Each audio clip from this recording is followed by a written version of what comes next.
Mamelodi 0, Fluminense 0, um jogo caótico que fugiu do controle do Fluminense, mas nem tanto assim. Vem entender o porquê.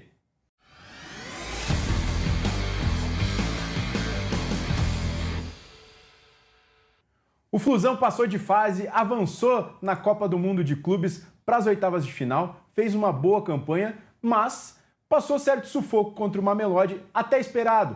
O jogo foi controlado ou não foi? Tô aqui com o Matheus Santana. Estudou bastante esse jogo, as características da partida, o que o Fluminense apresentou de positivo e de negativo e vai trazer pra gente aqui como que foi essa classificação. A gente até traz na nossa thumb o controle no caos, porque foi de fato um jogo caótico, muito difícil pro Fluminense. O Mamelodi Sundowns é uma boa equipe, bem treinada, que apresentou um jogo muito brasileiro, né? Surpreendeu, inclusive. Surpreendeu. Uma boa campanha, dificultou contra o Borussia, dificultou contra o Fluminense, ganhou do Ulsan. Então é um time que, em teoria, a gente apontava o Fluminense muito como favorito, mas entende-se que dificultou muito. E, de fato, né, o Fluminense podia empatar. Então o Fluminense jogou com o regulamento, o Fluminense não teve o controle da partida, mas ao mesmo tempo teve. E a gente vai explicar isso para o torcedor, o porquê nessa análise. Mas antes... E até porque, não, só pegando, continuando, até porque você não sabe quem enfrentaria, a gente está gravando esse vídeo, e não sabe se seria Inter de Milão, Monterrey, River Plate. Então nem escolher adversário tinha como, o cenário estava... Então o primeiro ou o segundo ia ser meio indiferente nesse caso. Mudaria cenário de jogos, né? Jogar na segunda ou na terça, em outros lugares, mas assim... Isso é de menos, na verdade, de menos, né? Uma classificação justa e merecida. A Fluminense apresentou um bom futebol e se condiciona bem para essa segunda fase. Mas como você bem lembrou, pedir para a galera que está aqui se inscrever, hypar esse vídeo, tem a opção aqui embaixo de hypar, comentar, divulgar para os amigos, que isso ajuda muito a divulgar mais ainda nosso trabalho e lembrar sempre, nome do nosso canal, OWTV. Grava esse nome, bem fácil. É muito importante ter o apoio do torcedor do Fluminense, tem uma playlist só com análises do Fluminense, de jogadores, de jogos. A gente vai trazer uma análise completa do Mundial Fluminense que está na próxima fase, nas oitavas de final. E a gente vai explicar agora para o torcedor, que foi um jogo que fugiu do controle, mas ao mesmo tempo não. Antes de entrar na análise, rapidamente, 68% de posse de bola para o Mamelodi. Isso mostra a dificuldade que o Fluminense encontrou para roubar a bola desse time sul-africano, cara. É um time muito bem treinado. E a gente vai explicar para o torcedor agora o porquê que esse jogo foi um pouco caótico, viu? Não só posse de bola. Tem um dado importante também, que não sei se é falar daqui a pouco ou não, se eu já entrei nisso. Chute a gol. Maravilha. O Fluminense não chutou a gol na partida. Então a gente já vê como o jogo não foi tão fácil assim. E assim, bom que você trouxe esse dado, porque é a terceira equipe nesse Mundial que não consegue dar um chute a gol. O Seattle contra o PSG também não conseguiu chutar gol e o Esperance contra o Chelsea também não conseguiu chutar gol. Agora, ali tem um desnível muito grande. Numa partida como essa, a gente de fato não esperava essa estatística para o Fluminense, que é um time melhor que o Mamelodi. Com certeza. Teve uma finalização na trave, mas não conta não como entra, né? Um chute a gol. Como um chute certo. Vamos para análise? Vamos para análise, então, mostrar um pouco da estrutura do Fluminense, tá? Tentando fazer essa pressão no começo e a gente percebe que tem o Arias, tem o Cano e também tem o Canóbio. Nesse momento, são os três jogadores mais posicionados ali para tentar pressionar. No começo da partida, o Fluminense conseguiu fazer essa pressão no Mamelodi e dificultou essa saída para o time sul-africano. Você vê que, nesse momento, tem o gatilho da pressão, tá? O time está ali cercando um pouco. Quando o goleiro devolve a bola no zagueiro, aí o Cano, o Canóbio e também o Nonato, eles avançam para pressionar bastante. E aí a pressão funciona. E fica uma marcação encaixada, né? Todos os jogadores ali, os três jogadores que estão perto da bola, estão sem muita opção porque estão pressionados. Exatamente. E aqui a gente já vê uma tônica da partida, viu, Will? Nesse momento, nesse frame, o Mamelodi está com bastante superioridade. Tem 1, 2, 3, 4, 5, 6, 7, 8, 9 jogadores dos 11, né? Tirando o goleiro, na verdade dos 10, né? Então só tem um jogador dos de linha fora da imagem. O Mamelodi está com 9 jogadores aqui. O Fluminense tem 5. Então você já vê superioridade na saída de bola. A questão é que muitos torcedores podem falar, bom, na saída de bola, geralmente o time que está com a bola tem superioridade. O problema foi que o Mamelodi conseguia ter essa superioridade em todos os setores que tinha a bola. E a gente vai começar a mostrar alguns lances do porquê que isso foi um problema para o Fluminense. Porque aí o Fluminense não conseguia pressionar e roubar essa bola.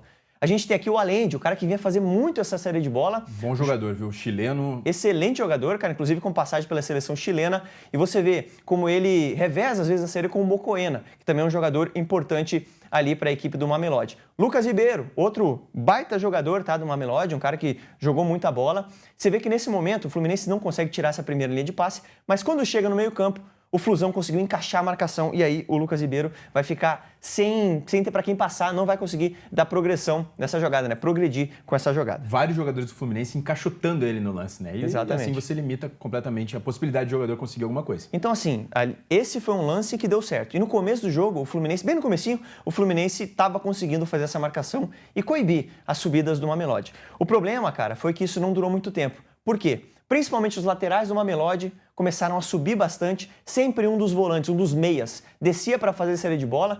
Nessa situação, se eu não me engano, é o Mocoena que está fazendo essa saída. Enfim, jogadores revezavam ali. Tem o Allende também que faz essa saída bastante. Ficava fazendo uma saída em 3 para liberar os dois laterais ao mesmo tempo. Perfeito. Né? E a gente vê o posicionamento do Fluminense, tá? Um 4-1-4-1 nesse momento, variava para um 4-4-2 e aí você vê que não encaixa, tá? Porque o Fluminense está fechando bem o meio, mas você tem dois jogadores bem abertos, né? Tanto o Lunga quanto o Mudal. O Mudal nem aparece na imagem, tá? Ele tá atrás aqui do nosso símbolo da Prometrics, mas ele vai receber essa bola e continuar essa jogada. Você vê que o bote é errado do René e aí nessa situação o Mudal, que é o lateral direito, tá lá na ponta direita, a gente falou isso no Guia do Mundial aqui, que ele é um cara que apoia muito, ele consegue levar vantagem e aí você tem uma situação de 1 para 1, 1 para 1, 1 para 1. 3 contra 3, vantagem para o ataque. A sorte do Fluminense é que nessa jogada o Reiners não consegue dominar bem essa bola e aí a bola sobra para o Fluminense tentar puxar um contra-ataque. Mas de fato, a gente continua na jogada aqui porque o Mamelodi agora, isso. Conseguiu ter superioridade antes e consegue agora. O Mamelodi não conseguiu completar o ataque, o Fluminense tentou sair, a gente já observa que 4 jogadores do Mamelodi vão pressionar o setor e dificultar essa saída do Fluminense. E assim, o Samuel Xavier acaba ficando sem opção, né? Porque o Mamelodi conseguiu rapidamente balançar o seu time e fazer essa pressão, obrigando o Samuel a voltar essa bola. E daí o Fábio tem que participar da jogada, o Freitas tem que participar também da construção. E o Freitas errou bastante hoje, né? Principalmente saída de jogo. E assim, a gente viu esse time do Mamelodi pressionando do lado esquerdo. A bola girou para o lado direito de ataque deles e o Freitas tentou um passe no meio. Errou o passe. A gente já tem 4 jogadores do Mamelodi aqui para aproveitar essa roubada de bola. Pega essa bola muito em condição já, né? Com o campo meio aberto. Até não dar certo, o Freitas encaixa ali no atacante, mas essa bola poderia ter sido melhor aproveitada porque tinha muito, 4 jogadores para 1. Exatamente. 2, se você contar aquele jogador ali. A sorte foi que esse passe não pegou o jogador, o Reiners, ali em muita condição, porque ele estava numa bola dividida, aí não conseguiu sustentar. Mas, de fato, o time do Fluminense estava exposto nessa situação, né?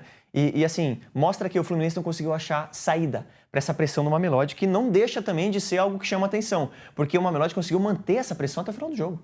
Então, assim, fisicamente o Mamelodi até mostrou mais do que o Fluminense. Mais uma coisa que a gente comentou em off aqui, é um time que teve domínio territorial, mas assim, não teve tanta chance, claro, de gol. A gente vai mostrar melhor até, mas como você falou, posse de bola 68%, muito domínio territorial, mas ao mesmo tempo um certo controle do Fluminense sem se expor tanto ofensivamente. Óbvio que fica um jogo chato até pro torcedor, você quer ver o teu time atacando, sabendo que teu time é melhor, mas ao mesmo tempo também você precisa saber jogar com o resultado, ter suas precauções defensivas para não dar tanta chance para o adversário, como de fato não deu muita chance. Deu uma chance que a gente vai mostrar. Exatamente, está aqui na nossa análise, mas é perfeito o que você falou. Se a gente está falando de um domínio territorial do Mamelodi, até dificultando o Fluminense ali nos momentos em que tinha a bola, a gente não fala isso de criação de chances, né?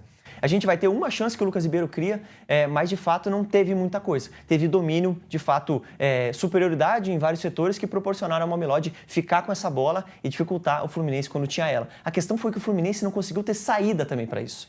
Porque quando tinha a bola, não teve muito brilho individual, quebrar as linhas do Mamelodi foi muito difícil e também não conseguiu construir. Mas aí eu quero chamar a atenção até da escalação do Renato. O Renato espelhou mais ou menos o time que jogou contra o Borussia, né? Não tinha o Thiago Silva, mas ele espelhou com o primeiro volante e 2 médios, jogando o Nonato em vez de um meia, e novamente o Canóbio na ponta esquerda, ao invés do Serna, ou até do Keno. Diz que o Keno não tem condições de jogar uma partida inteira, então até acho que por isso não é uma... se não seria titular até por qualidade técnica. Só que você jogar dessa forma contra o Borussia, talvez faça mais sentido, até você ser mais reativo, ter uma transição rápida. Talvez contra o Mamelodi faltou um meia criador de jogadas ali. Não precisava necessariamente ser o Ganso, poderia ser o Lima, enfim, mas talvez alguém que retesse mais a bola e você pudesse ter mais criação. Faltou, até porque a gente vai destacar bastante nessa análise os laterais do Mamelodi. E quando você tem a bola, você tem que explorar os espaços que esses laterais deixam. O Fluminense não conseguiu, por isso que o Mamelodi ficou tão confortável na partida. Você pode ver que nessa saída de bola aqui, o Lunga tá livre, tá sozinho. E aí o defensor aqui não consegue colocar essa bola, mas ele acha um passe mais difícil. O Fluminense tenta fazer essa pressão que tá um pouco desencaixada, tá? Porque o Lunga tá sozinho. E aí quando o Nonato fica no meio do caminho, o defensor consegue achar um passe ali pro Allende, né? Passe arriscado até, um passe muito arriscado, né? E aí o Allende consegue quebrar as linhas de marcação e aquilo que eu tava falando, tá? Os laterais do Mamelodi, de fato, são o grande destaque. Até voltei um pouquinho aqui para mostrar, na verdade não consegui voltar, vou voltar agora para mostrar, destacar, né, novamente essa série de bola com os laterais, o movimento que eles fazem, tá? Você vê de novo o passe que o Quecana acha pro Allende, o Allende dá uma driblada e consegue agora enxergar bem o seu lateral aqui, o Lunga, tá? O Lunga e o Mudal, eles estavam baixinhos para fazer essa saída de jogo. Quando essa marcação sai da primeira pressão? Quando consegue sair da primeira pressão, perfeito, eles disparam, cara. E é exatamente esse espaço nas costas que o Fluminense não aproveitou. Porque para defender, como você falou, o Canóbio, de fato, é um jogador que agrega bastante. Agora, com a bola, ele não entrega tanto assim. Então, a gente vê mais uma série de bola aqui do Mamelodi, né? Aproveitando ali a subida do Lunga. E aí tem o Matheus junto ali. Você vê como é um time que se aproxima bastante, né? Principalmente Lucas Ribeiro, Allende, o Mocoena e também o outro volante que me foge o nome agora. Mas, de fato, aqui é uma situação, tá? Em que começou pelo lado esquerdo, o Mamelodi girou essa bola para o lado direito e aqui para mim, cara... E o Mamelodi se aproximando, né? Você vê quantos jogadores perto da bola. Para mim, esse é o ponto-chave. O Mamelodi não guardou muita posição, era um caos organizado no Mamelodi, tá? Eles se aproximam bastante e você vê como o Fluminense manteve, tá? A estrutura tática. Tem a linha de 4 defensores, mais os 2 volantes aqui, o Nonato e o Hércules e também tá o Martinelli aqui. Então a estrutura tá ali. A questão a linha defensiva nesse momento não está marcando ninguém. Tirando o René, que está marcando aqui o Reiners, os outros estão sobrando. Então, se você tem 3 jogadores sobrando aqui, você tem 3 jogadores a menos em outro setor. E é o que acontece. Por isso, o Fluminense não conseguiu roubar a bola. Não conseguiu pressionar, não conseguiu encaixar essa marcação. E aí, teve espaço até para o Lucas Ribeiro tentar essa finalização que acabou parando nas mãos do Fábio, né? O Fábio foi um jogador muito importante, conseguiu garantir esse placar também. De novo, tá? Uma subida dos laterais, Lunga e Mudal. Mais uma vez, a gente vê o Fluminense fechando bastante o meio e deixando o espaço nas laterais, né? A gente vê que o Mudal tenta fazer uma jogada, a jogada não acontece, fica ali na posse do Mamelodi. O Fluminense povoando o meio, tanto que o jogador pelo meio não conseguiu fazer, teve que voltar a jogada. Exatamente. Mas, ao mesmo tempo, tem a inversão de jogada. Tem a inversão de jogada, o Mamelodi ataca com bastante gente, né? E a gente vê como os 2 laterais, assim, não importa, os 2 atacam juntos. Espetam, né? Espetam. E aí o Fluminense conseguiu defender bem. E aquilo que a gente falou, tá? O Mamelodi chegava com bastante qualidade até o terço final. Quando chegava no terço final, o Fluminense conseguia coibir, né, constranger essas subidas do Mamelodi. E de fato tira essa bola, mas ela continua na posse do Mamelodi. Tira, mas não tira, né? Tira, mas não tira. Aí o Mamelodi continua com a bola, aquela posse, né, que a equipe mantém, tentando construir a jogada, quebrar os espaços ali, quebrar a marcação, na verdade, achar os espaços na defesa do Fluminense. De novo, tá? Os laterais estão nem aí para a parte defensiva. Um aqui e outro lá. Os 2 bem abertos, né? E você percebe como o Matheus e o Rainer, eles fazem uma dupla de ataque. E aí por dentro você tem mais 2 jogadores. O Lucas Ribeiro fica flutuando aqui, e é o jogador mais perigoso do Mamelodi. E quando a bola cai nos pés dele, a gente vai acompanhar daqui a pouco que ele faz estrago, né, cara? Porque é um jogador que tem bastante qualidade. O Fluminense tenta subir, desiste e volta. A questão o Fluminense não estava conseguindo, nesse momento, encaixar muito essa marcação no meio, tá? Porque era uma marcação meio por zona e os jogadores acabavam que, em algum momento, acontecia um desencaixe. Como você pode ver, o Allende, vários momentos aparecendo sozinho, em outros momentos era o Lucas Ribeiro, enfim. E aqui, Will, a gente tem até um momento de encaixe do Fluminense. Até é legal a gente deixar na imagem fechada aqui para eu indicar aqui os encaixes, tá? O Arias está no seu jogador, o Cano está marcando o seu, o Nonato está aqui no seu jogador também. Você tem aqui na frente o Hércules até que está marcando? Não é o Hércules, é outro jogador aqui que não você viu. Não, o Canóbio está aqui. É outro jogador que está ali, talvez seja o Nonato, então. Martinelli, então. Enfim, o Martinelli pode ser. Você vê o Hércules que está aqui encaixado no seu, você vê até o Samuel Xavier que está aqui com o jogador, para ele ficar de olho. E o que acontece? O René, ele demora para chegar no Mudal. E aí é esse o desencaixe, porque o defensor aqui do Mamelodi tá com a bola, tá virado para frente esperando uma opção de passe. Se o René acompanha, cara, essa bola não ia passar dali. A questão é que o René acaba não fazendo o salto. Quando essa bola entra no Mudal, aí, cara, já foi um abraço pro Aí gaiteiro, pega uma né? janela bem aberta, né? Uma janela bem aberta. Todo esse espaço aqui pro Lucas Ribeiro, que estava um pouquinho mais baixo, atacar. O Canóbio e o Nonato já ficaram. Era o Martinelli mesmo antes, tá? Era ele que saltou aqui. Pra você ver como o Fluminense encaixou e tentou pressionar. E aí teve o desencaixe. Só que o que você quer mostrar é isso, que encaixa de certa forma. A partir do momento que um desencaixa, abre um latifúndio, né? E foi o desencaixe do René nessa jogada. O Lucas Ribeiro consegue dar um passe maravilhoso e o companheiro dele não aproveita, um dos raros momentos em que o Fluminense deu esse espaço na linha defensiva, tá? Então essa foi a principal chance do jogo. Era essa a chance clara que a gente quis dizer, que o Fábio foi muito bem, mas de fato foi a única chance, assim, por mais que a gente falou. O Mamelodi dominou a partida, mas o que ele conseguiu de concreto mesmo foi essa chance, que daí poderia ter saído o gol e o Fábio foi muito bem. A gente queria chegar aqui e fazer só elogios ao Fluminense, tá? Mas de fato foi um jogo muito complicado em que a gente tem que mostrar por que deu errado, cara. Né? E a gente está tentando explicar isso aqui pro torcedor. Se tem algo de positivo nessa partida, Fábio, né, que fez uma partidaça, e também o fato de que o Fluminense, mesmo sendo dominado, conseguiu um 0-0, cara. Não sofreu, como a gente falou, essa foi a única oportunidade, de fato, do Mamelodi. E era o necessário para passar. Era o necessário para passar. Vamos continuar, tá? Que tem mais alguns lances. O Fluminense até vai conseguir melhorar, principalmente depois da parada técnica, tá? Mas a gente já vai entrar nisso daqui a pouquinho. Mais um lance, tá? Onde a gente vê que a saída de bola do Fluminense foi muito dificultada pela equipe do Mamelodi. De novo, tá? A bola chega ruim pro Fábio, inclusive. Chega ruim, né? E chega ruim para todos os jogadores aqui, você vai ver na sequência. O Mamelodi conseguiu fazer uma pressão muito bem ordenada. Isso me surpreendeu bastante, tá? Como um time conseguiu manter esse tipo de pressão o tempo inteiro. Talvez por ter ficado mais com a bola, estava mais cansado. E aí o Fluminense o tempo inteiro correndo atrás teve que sofrer um pouco, né? De fato, se desgastou mais. Nesse momento, tá? Você tem um Allende indicando pro Lucas Ribeiro que é para ele subir, fazer a pressão. Ele tá aqui mostrando, né? Vai, faz a pressão porque o Reiners tá subindo também para tentar pressionar o goleiro Fábio. E aí aquela saída de bola que o Freitas, ele acaba se embananando um pouquinho. Mas olha quantos jogadores, 4 jogadores aqui praticamente dentro da área do Fluminense. Exatamente. Eu vou até voltar nessa marcação pra gente mostrar essa superioridade do Mamelodi. Então é aquilo que eu falei, cara, o Mamelodi o tempo inteiro tava com superioridade nos setores, seja na frente, seja atrás, seja no lado direito, seja no lado esquerdo. Um time que balançou muito bem e conseguiu... É um jogo muito do Fernando Diniz, tá, cara? Eu consigo me ver isso na mente porque o Diniz é o cara que aglomera jogadores, faz uma movimentação ali. Enfim, o Fluminense tem essa herança do Diniz. O que eu lembrei do Diniz aqui foi essa saída de bola arriscada aqui. De fato, essa acabou dando errado, né? Mas você tem o time do Mamelodi pressionando bem, e aí o Freitas quase entrega, né? Nessa jogada. Perigoso, e, de fato, perigoso. Foi um lance perigoso. Não foi uma chance de gol, assim, mas foi uma jogada em que não deu certo. Agora a bola vai pro lado direito, de ataque... É a jogada que o torcedor fica nervoso assistindo. O torcedor não gosta nem um pouco de uma jogada dessa.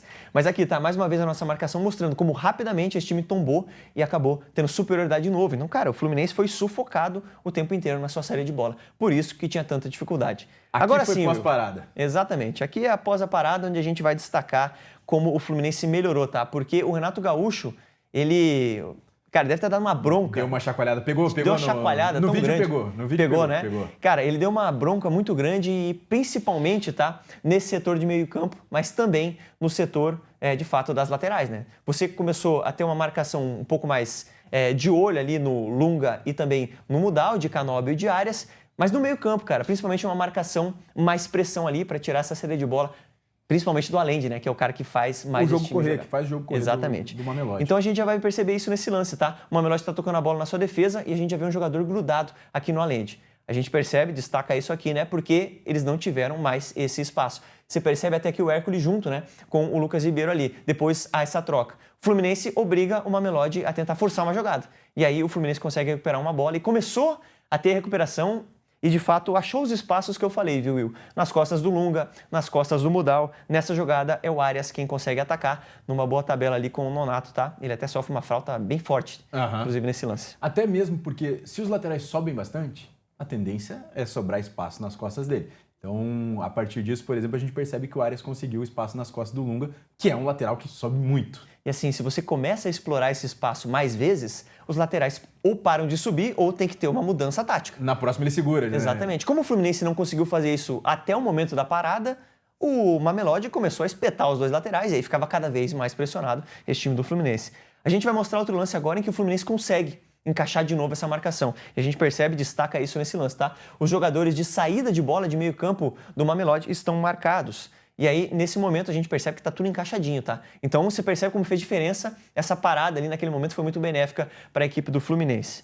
Basicamente, cara, no primeiro tempo, o Fluminense sofreu bastante até a parada, depois corrigiu e parou de sofrer. No segundo tempo, você teve de novo um volume do Mamelodi, mas com poucas situações pela obrigação criadas. do resultado, Até pela obrigação. naturalmente ia se expor mais, ia sair mais. Por mais que, como você citou, eles não se desorganizaram em nenhum momento. É natural de um time que precisa do resultado se desorganizar naquela saída louca. Talvez até por isso não conseguiram fazer o gol. Se você tivesse metido louco, às vezes você poderia conseguir, mas ia deixar mais espaço. De fato, eles não deixaram espaço para o Fluminense porque não se desorganizaram, mas ao mesmo tempo também não conseguiram o objetivo deles. Então por isso que a gente coloca no título, tá? É um controle no caos, porque foi um jogo caótico, mas o Fluminense conseguiu controlar, tá? No segundo tempo o Fluminense sofreu muito pouco e esse lance que a gente vai mostrar aqui agora foi uma das únicas oportunidades, desencaixes que o Fluminense deu na sua linha defensiva, mas o Mamelodi não conseguiu aproveitar. A gente vê aqui que tem uma janela de passe, esse cara aqui que está fundado na última linha, ele recebe a bola e ninguém está marcando ele.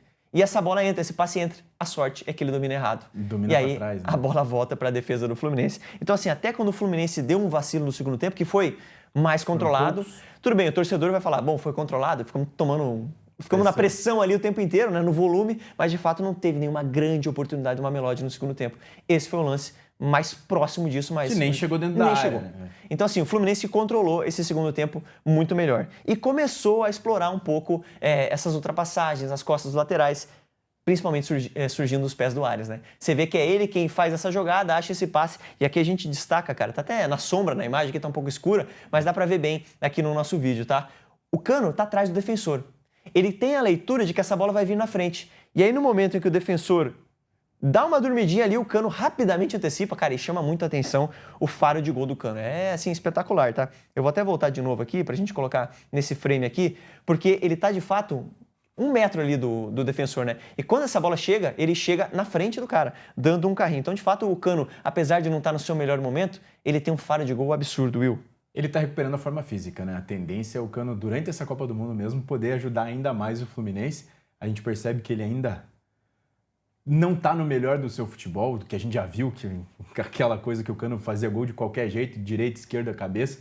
Mas, como você falou, é um centroavante que tem essa capacidade de antecipar zagueiro ou atacar as costas do zagueiro. Ele é muito inteligente dentro da área. Mesmo não tendo um tamanho, não sendo muito grande, faz muito gol nas costas do zagueiro. É um centroavante que eu acho que ainda vai E tomara que ele recuperar consiga o futebol dele nessa Copa do Mundo. Tomara que ele desencante já, né, na questão de fazer gols ainda nessa Copa do Mundo, E né? deve ficar incomodado, né? Se o centroavante que não está fazendo gol fica incomodado. Ainda mais ele que é acostumado a fazer muito gol, né, cara? Exatamente. Tem uma média de gols aí fantástica, né? Aqui a gente vai para uma última jogada na nossa análise, onde a gente mostra a dificuldade do Fluminense para contra-atacar, tá? E conseguir contra-atacar com qualidade. Era no final do jogo, o time do Fluminense já estava mais cansado, naturalmente. O time que marca geralmente corre mais, né? Então você tem o Fluminense um pouco mais cansado. Mas olha como o Mamelodi fecha bem, cara, esse setor. 1, 2, 3, 4, 5, 6, 7, 8 jogadores aqui nesse trecho do campo, E daí cara. é o que você falou da entrega física do Mamelodi, né? Final do jogo, correndo atrás, realmente surpreendeu bastante. E assim, até solta o lance pra gente ver que vai acontecer uma virada. E quando acontece essa virada, o time do Mamelodi, olha, cara, os caras correndo aqui, né? Você vê como recuperam rápido. Tinham 8 jogadores lá e agora já tem 7. Já tem 7 aqui, perto da bola. 8 ou 9 ali se contar os outros dois. Então, assim, de fato chamou muito a atenção, Will. O calor tava muito quente, né? Mas o Mamelodi parece que não sentiu tanto assim, cara, a questão do calor, né? Do desgaste. E aí a bola cai no pé do Arias e não tem muito o que fazer, né? Na verdade, não foi no pé do Arias, foi no Samuel Xavier. E aí não tem muito o que fazer. E a gente encerra com esse vídeo para mostrar que o Fluminense não teve tanta saída, apesar de fato não ter sofrido tanto, poderia ter explorado um pouco melhor esse tipo de situação, né? Mas o Mamelodi fisicamente conseguiu tá mais eficiente, tá mais inteiro ali do que de fato o Fluminense. Mas eu não sei a tua opinião, mas eu acho que o Fluminense sai grande dessa primeira fase. Com certeza. Até porque não perdeu nenhuma partida. Tá invicto, conseguiu ser muito superior ao Borussia. Teve uma grande vitória contra o Sam, por mais que foi superior aos 90 minutos. Sofreu um pouco, teve a virada, teve que correr atrás do placar e de fato foi muito bem no segundo tempo. E nesse jogo realmente teve mais domínio do Mamelodi, mas cumpriu seu objetivo. Minha opinião particular.